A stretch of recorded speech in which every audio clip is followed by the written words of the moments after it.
Right, rolling. Good evening from Hamburg, Germany. Some of you may recognize this space. This is one of the studios that I work in. I work for a creative agency that focuses mostly on marketing and advertising. This is a kind of cool place to finish the Antarctica series. So this is the Antarctica Roundup and Best Photos. For the last sort of 6 to 8 weeks, I've been spending a lot of time, like probably dozens of hours, curating the footage and editing the last 5 videos that you've seen here on the channel, as well as over 3,500 photographs that I took in a 10-day span during the Antarctica photo Voyager with Polar Latitudes. And I was able to curate that down to about 300 photos. And I spent a lot of time editing those photos and trying to kind of perfect them. And I think that everyone is amazing, but I'm not going to put 300 photos into this video. I want to try and bring that selection down to around 50. So I haven't actually looked at which ones I'm going to put in there yet, but I want to kind of limit myself to about 50. I might get a little bit over that, but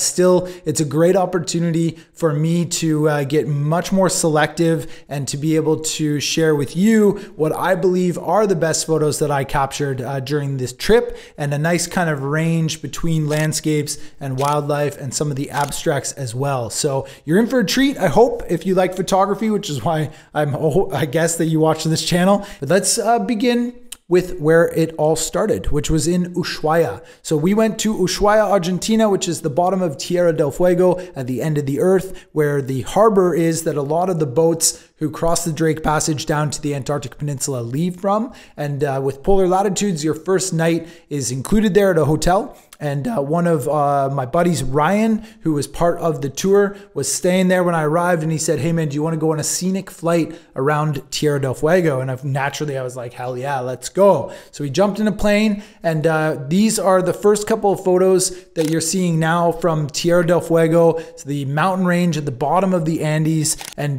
just a paradise for hiking and for exploring. And the photos that we got from the air, I think, were really quite good. But this was just the beginning. The whole point of this trip is to get on the boat and head down to Antarctica. So the next 2 days we crossed the Drake Passage, which can be known as the Drake Lake or the Drake Shake. And lucky for us, we got the lake. So the crew was saying that between sort of 0 to 10, 10 being the worst, our crossing down at the beginning of the voyage was like a 2, maybe 1.5. So almost nothing, which was really, really good for people to get their sea legs under them in a way and start to feel a bit comfortable on the boat without getting like incredibly seasick, even though still a lot of people did. But we were able to get to Antarctica kind of hassle-free, which was nice. Now, when we first arrived in Antarctica, we arrived at a place called Portal Point and Charlotte Bay. And this was our first full day exploring the Antarctic Peninsula. And that was the second video that I made as part of this series.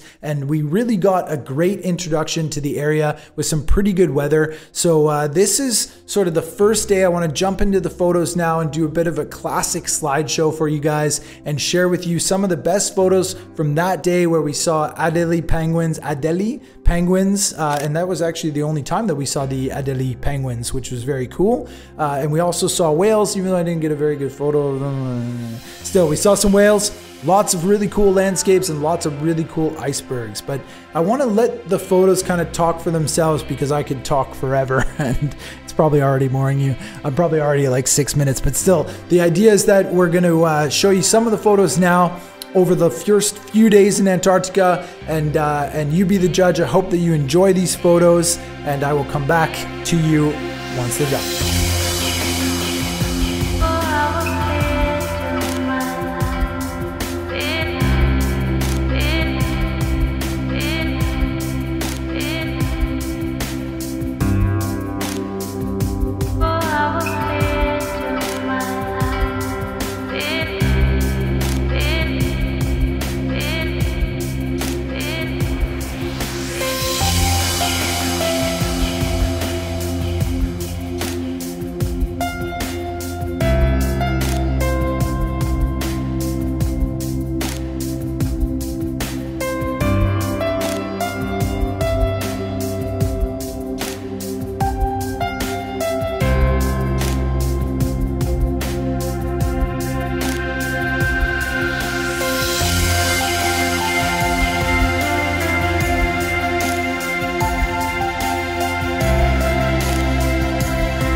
How cool are some of those photos? The abstracts especially was a really different opportunity for me to try out a style of photography that I don't do very often. And I think that the results are just fantastic. They're some of my favorite photos from the entire trip. And I thought I'd be going home with, epic landscapes and great wildlife shots. But some of those really unique abstracts are my personal favorites, which is really, really cool. Now from here, we actually started to head back towards South America a little bit early because the weather was turning on us. Those last couple of days, we were really fighting against the weather and actually trying to get ahead of the weather because there was a big storm system coming down towards us from the western side of South America and was bringing up some massive waves in the Drake Passage. We're talking like 8-meter swells, giant waves, and it was not going to be a pleasant experience at all. So the captain and the crew made the decision about 12 hours earlier than expected to just beeline it back to South America,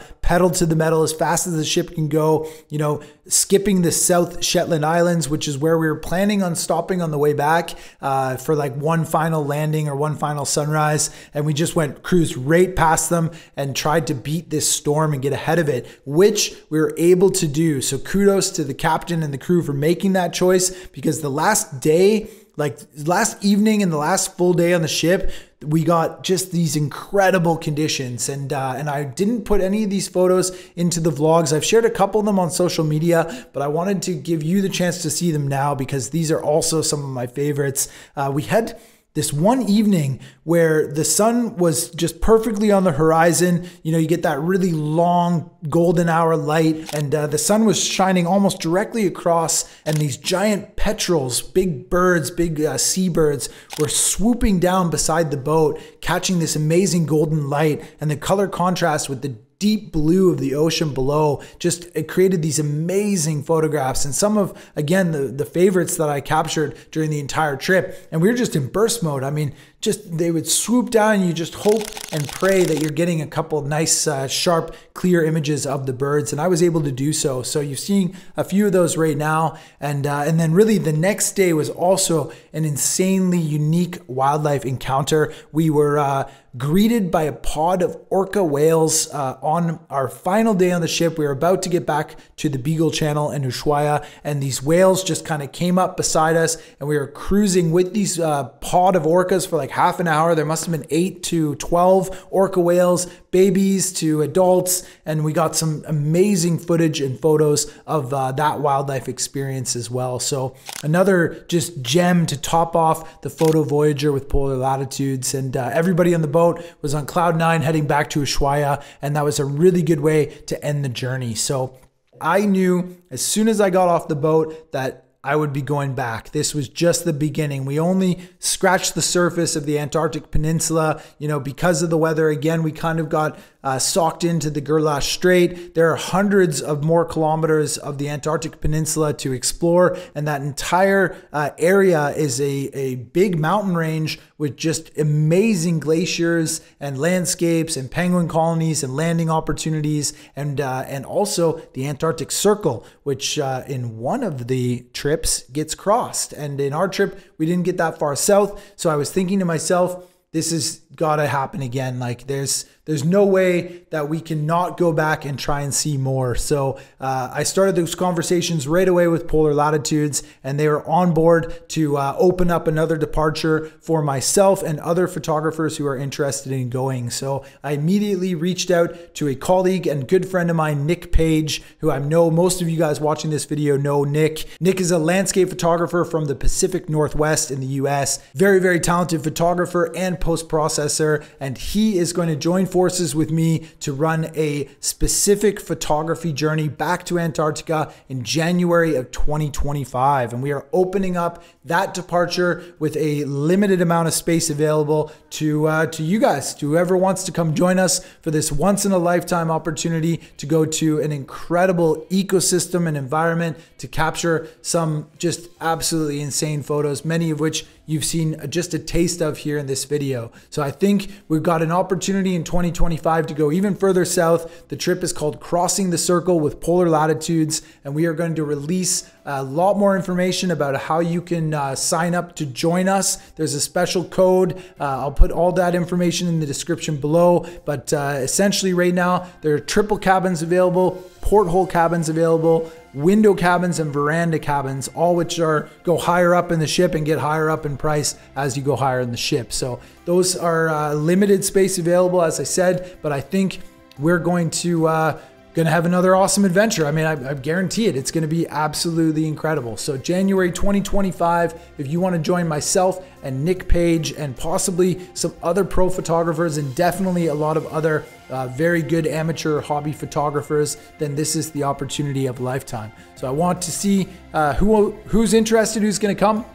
And again, that information can be found down in the description below. So that's it for Antarctica. I can't believe it's over, but this is the end, the 6th video. It's been an amazing series, and I hope that you have enjoyed it from home. So next up for me is Patagonia, actually heading back south to Argentina and Chile with Mr. Brennan Van Son for a classic adventure photography workshop. So you got lots to look forward to, more mountain adventures, but for the ice and the snow, it's probably done for now. We're going to chase fall colors in the Southern Hemisphere. So I will see you in a couple weeks down in Patagonia.